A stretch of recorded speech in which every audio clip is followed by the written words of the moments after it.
So because you've never met these people, I'm going to say first names, just like Lyft gives me their first name. And so last week, I went on a ride with ERIN. ERIN blew my wig back.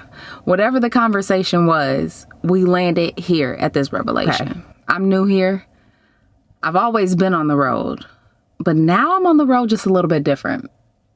I'm using the app Lyft Drive. And let me tell you, the gems that God is dropping when individuals get in this vehicle, this right here is holy ground. So I'm going to share some of the revelations that I hear on a day-to-day by way of the Spirit of the Holy Ghost. I mean, what? I can't make this stuff up. I'm just here to lift you up. Join me. Joseph didn't touch anything to get to where he was at the end of his life. Meaning, Joseph had dreams and visions, and he would share them with his brothers that often planted the seed of envy and jealousy within their brothers, and also pride and arrogance in Joseph. He had these dreams, never knowing how they were going to come to pass. And when they came to pass, and we look at the duration of his life, we realize he never touched his dreams.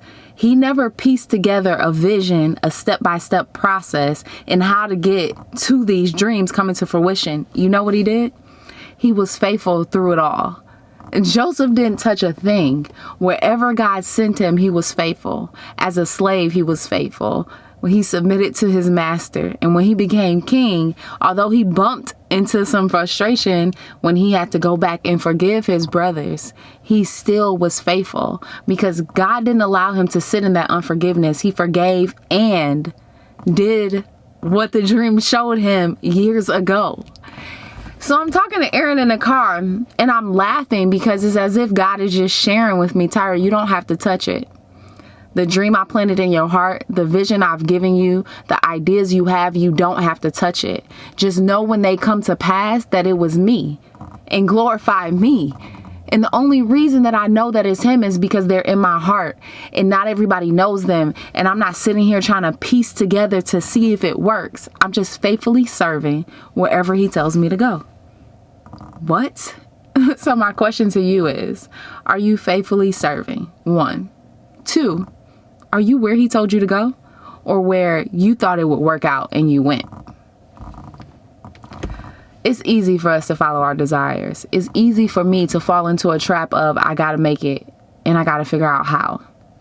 In this season, God isn't calling us to touch anything. He's just calling us to stand still, know that he is God, and remain faithful. Because obedience over sacrifice births the dream. And even when the dream tarries, it ain't tarrying. Just a little word from being in my Lyft. I'm here to lift you up. Until next time, I'm Tyra Elin.